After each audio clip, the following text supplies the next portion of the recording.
যারা বিভিন্ন পীরের কাছে মুরিদ হইছে, ওরা আবার দেখবেন যে ঢোল তবলা নিয়ে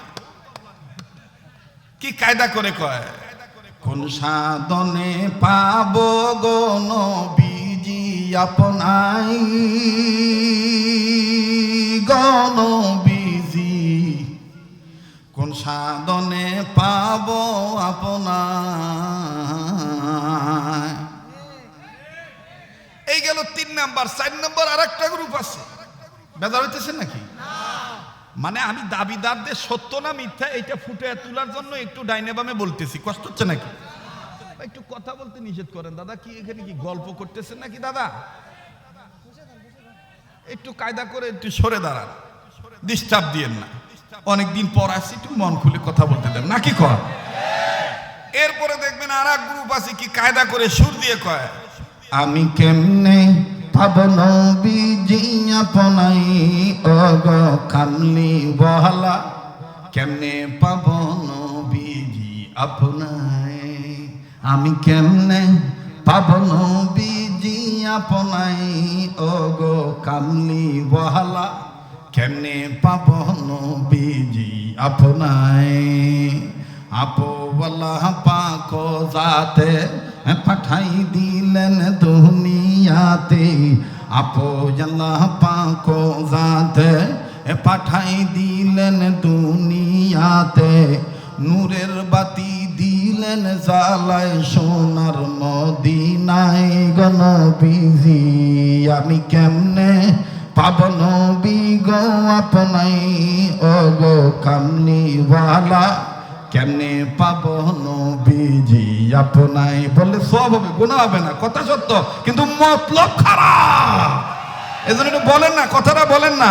আমি কেমনে পাব নবীজি আপনাই, ও গো কামলিওয়ালা কেমনে পাব নবীজি আপনাই। যুবক ভাইরা গলাটা ছাড়ো না, আওয়াজ দাও না, শয়তানকে ভাগাও। আমি কেমনে পাব নবীজি আপনাই, ও গো কামলিওয়ালা কেমনে পাব নবীজি আপনাই। মারহাবা ক। বাস, আর গ্রুপ না বাড়াই। এই গ্রুপগুলোর কাছে যদি কোন আল্লাহর আইন চাই, সৎ লোকের শাসন চাই, শরীয়তের বিধান আল্লাহর জমিনে কায়েম হোক, তাইলেই দেখবেন মুসরা দিবে। মিলাদ পড়বেন বাধা নাই, গজল গাইবেন বাধা নাই, ওয়াজ করবেন বাধা নাই, ইমামতি করবেন বাধা নাই, মাদ্রাসাত পড়াবেন বাধা নাই। আমার ভাইরা কিন্তু যখনই আল্লাহর জমিনে আল্লাহর আইন কায়েম করার জন্য একটু আন্দোলন করবেন, বক্তব্য দিবেন, হাতে পায়ে ধরবেন, গাও শুকতাবেন বা গাও ধোয়া মোছা করবেন, তখনই বলবে যে আমি এই দলে নাই। এই কথাটাই কবি নজরুল অনেক দিন আগে আমাদেরকে বলে দিয়ে গেছে। নবীদের কথা শুনে, নবীদের কথা শুনে সবাই কান্দে, কিন্তু নবীর সমাজ গড়ার কাজে যত দ্বন্দ্ব মনে বাজে। কিন্তু নবীর সমাজ গড়ার কাজে যত দ্বন্দ্ব মনে বাজে। বলেন, কিন্তু নবীর সমাজ গড়ার কাজে যত দ্বন্দ্ব মনে বাজে। ঠিক কিনা? আসসালামু আলাইকুম ওয়া রাহমাতুল্লাহি ওয়া বারাকাতুহু।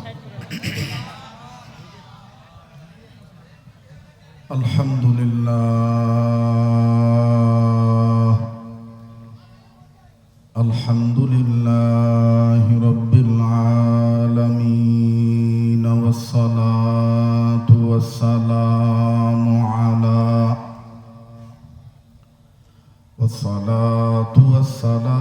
আলা রাসূলিহিন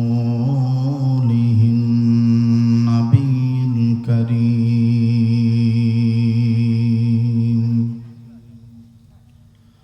আম্মা বা'দ, ফাআউযু বিল্লাহি মিনাশ শাইতানির রাজীম।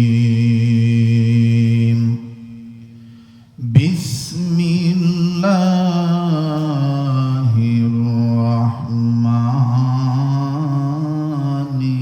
রাহিম।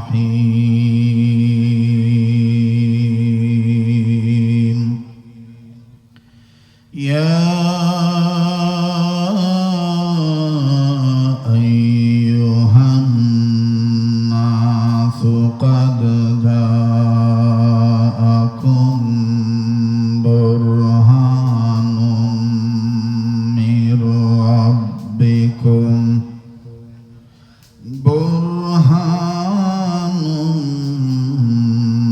من ربكم وأنزلنا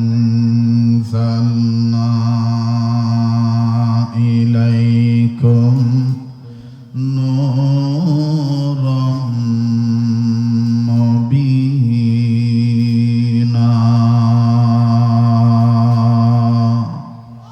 صدق الله العظيم. وعن أنس رضي الله تعالى عنه أنه قال قال رسول الله صلى الله عليه وسلم لا يؤمن أحدكم حتى أكون أحب إليه من والده وولده والناس أجمعين متفق عليه أو كما قال عليه الصلاة والسلام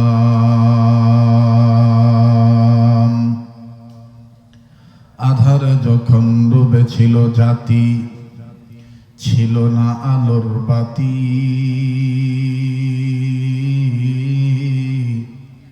বর্বরতার অন্ধকারে পৌঁছে মানব জাতি আধারে যখন ডুবেছিল জাতি ছিল না আলোর বাতি বর্বরতার অন্ধকারে পৌঁছে মানব জাতি মেয়ের জন্মে বেজার পিতা খরিত নতুন গো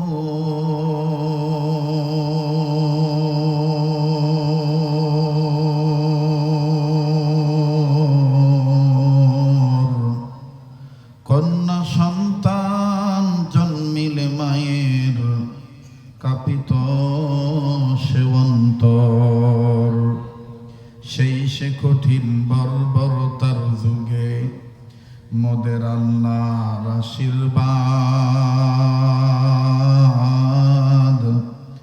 ধরণী মাঝে পাঠিয়ে দিলেন রাসূল মুহাম্মদ লা ইলাহা ইল্লাল্লাহ জোরে লা ইলাহা জোরে জোরে লা ইলাহা ইল্লাল্লাহ লা ইলাহা ইল্লাল্লাহ লা ইলাহা আলহামদুলিল্লাহি রাব্বিল আলামিন লা ইলাহা ইল্লাল্লাহর আওয়াজ জোরে দিতে কোনো সমস্যা আছে বাবা তো মোহাব্বতে ঝংকার দিয়ে কালেমা পড়েন লা ইলাহা ইল্লাল্লাহ লা ইলাহা জবান খুলেন লা ইলাহা ইল্লাল্লাহ লা ইলাহা ইল্লাল্লাহু ইল্লাল্লাহ ইল্লাল্লাহু ইল্লাল্লাহ লা ইলাহা ইল্লাল্লাহ লা ইলাহা ইল্লাল্লাহ জোরে লা ইলাহা ভাইজান বদরে মাদিনা আমরা কেমনে যাব জানি না মদিনা যেতে মন চায় কি চায় না তো মোহাব্বতে বলেন বদরে মাদিনা আমরা কেমনে যাব জানি না দয়া করো দয়াল আল্লাহ দয়া করো আল্লাহ পুরো মনের বাসনা লা ইলাহা ইল্লাল্লাহ জোরে লা ইলাহা মোহাব্বতে লা ইলাহা ইল্লাল্লাহ জোরে লা ইলাহা লা ইলাহা ইল্লাল্লাহু